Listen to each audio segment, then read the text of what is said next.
आजकल की भागदौड़ भरी जिंदगी में हम सब थोड़ा ठहराव, थोड़ी शांति चाहते हैं, है ना? बिल्कुल, बहुत जरूरत है। तो आज हम इसी पर बात करेंगे। हमारे पास रोजमर्रा की जिंदगी में सजगता मतलब माइंडफुलनेस लाने के 5 बहुत ही आसान तरीकों पर एक गाइड है। हाँ, और माइंडफुलनेस मतलब बस उस पल में मौजूद रहना, जो भी हो रहा है उसे बिना जज किए देखना, महसूस करना। हाँ, अपने विचार, अपनी भावनाएं, सब कुछ। देखते हैं कि ये छोटे छोटे कदम कैसे हमें ज्यादा शांत और फोकस्ड रहने में मदद कर सकते हैं। इसमें कुछ दिलचस्प बातें भी हैं, जैसे कि कैसे ध्यान से खाना हमारे पाचन तक को बेहतर बना सकता है। हाँ, वो वाला पॉइंट काफी इंटरेस्टिंग है। तो चलिए शुरू करते हैं। सबसे पहली चीज से हमारी सांसें। हम्म। गाइड में कहा गया है कि बस कुछ मिनट गहरी सांस लेना और छोड़ना और उसे महसूस करना। ये हमें तुरंत मतलब फौरन यहाँ और अभी में ले आता है। बिल्कुल सही। और ये सिर्फ महसूस करने की बात नहीं है। देखिए, सांस जो है वो शरीर और मन के बीच सचमुच एक पुल की तरह काम करती है। अच्छा, कैसे? जब हम जानबूझकर धीमी गहरी सांस लेते हैं ना, तो हम असल में अपने नर्वस सिस्टम के रेस्ट और डाइजेस्ट मोड को मतलब पैरासिम्पैथेटिक सिस्टम को एक्टिवेट कर रहे होते हैं। ओह, हाँ, और ये सीधे सीधे तनाव की जो प्रतिक्रिया होती है उसको कम करता है। ये शायद सबसे आसान और सबसे शक्तिशाली तकनीकों में से एक है। सही बात है। और कहीं भी कर सकते हैं इसे तो। कभी भी कहीं भी। बिल्कुल। अच्छा, ये तो हुई अंदरूनी बात। हाँ। पर इस सजगता को हम बाहरी कामों में कैसे लाएं? जी। जैसे गाइड में खाने की बात हुई है हाँ। कि खाते वक्त फोन या टीवी बंद कर दें और सिर्फ खाने के स्वाद, उसकी खुशबू, उसकी बनावट पर ध्यान दें। क्या ये वाकई इतना फर्क डालता है? हाँ, बिल्कुल। ये सिर्फ खाने का मजा बढ़ाने की बात नहीं है, हालांकि वो भी होता है। हाँ, वो तो है। पर जब हम ध्यान से खाते हैं तो हम अपने शरीर के जो संकेत हैं उन्हें बेहतर सुन पाते हैं। जैसे पेट कब भर गया। अच्छा, हाँ, अक्सर हम ध्यान ही नहीं देते। बिल्कुल। तो इससे ज्यादा खाने से बचने में मदद मिलती है। और जैसा गाइड में भी बताया गया है, जब शरीर रिलैक्स्ड होता है और पूरा ध्यान खाने पर होता है तो पाचन क्रिया भी बेहतर होती है। ये तो कमाल है। हाँ, पोषक तत्व भी शायद बेहतर तरीके से एब्जॉर्ब होते हैं। दिलचस्प।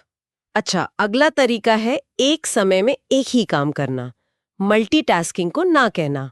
ये बहुत जरूरी है आजकल। सुनने में तो बड़ा आसान लगता है, पर सच कहूं तो फोन नोटिफिकेशंस और लगातार ईमेल के जमाने में ये असल में काफी मुश्किल है। हाँ, मुश्किल तो है। और स्रोत भी ये मानता है कि ये आधुनिक जीवन की बड़ी चुनौतियों में से एक है। इसीलिए इस पर इतना जोर दिया गया है। हमें लगता है कि मल्टीटास्किंग से हम ज्यादा काम कर रहे हैं, पर होता यह है कि हमारा ध्यान बढ़ जाता है। हाँ, और इससे गलतियां बढ़ती हैं और दिमागी थकान भी बहुत होती है। सही बात है, फोकस ही नहीं रहता। बिल्कुल। तो एक काम पर फोकस करने से ना सिर्फ वो काम बेहतर होता है, बल्कि एक तरह का मानसिक सुकून भी मिलता है। वो जो बिखराव है ना दिमाग में, वो कम होता है। सही कहा। ध्यान का बिखराव तो बहुत आम है। अच्छा, इसी लाइन में चलते फिरते कैसे सजग रहें, डाइट में माइंडफुल वॉकिंग की बात है। हाँ, माइंडफुल वॉकिंग मतलब अपने कदमों को महसूस करना, जमीन से पैरों का संपर्क, शरीर की हरकत पे ध्यान देना, ये क्या मेडिटेशन जैसा ही है? हाँ, एक तरह से कह सकते हैं। पर इसकी खूबी यह है कि इसके लिए आपको अलग से पद्मासन लगाकर बैठने की जरूरत नहीं है। अच्छा। आप ऑफिस जाते हुए या शाम को बस यूं ही टहलते हुए भी इसे कर सकते हैं। ये रोज की एक साधारण सी गतिविधि को ही एक सचेत अभ्यास बना देता है। ये तो बहुत प्रैक्टिकल है। हाँ, ये दिखाता है कि माइंडफुलनेस के लिए हमेशा अलग से टाइम निकालने की जरूरत नहीं है।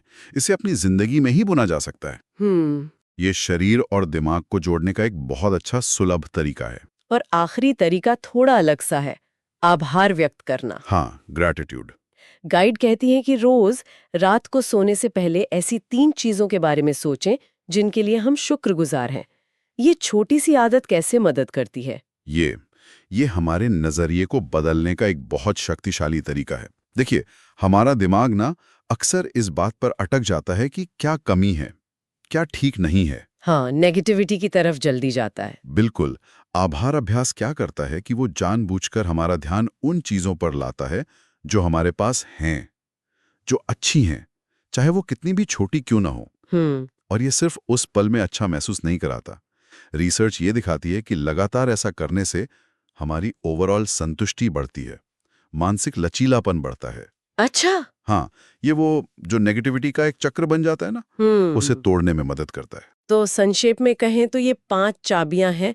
अपनी सांस पर ध्यान, खाते वक्त सजगता, एक समय में एक काम, चलते हुए मौजूदगी और रोज आभार जताना। हाँ, और ध्यान देने वाली बात यह है कि ये सब कितने सरल और कितने सुलभ हैं।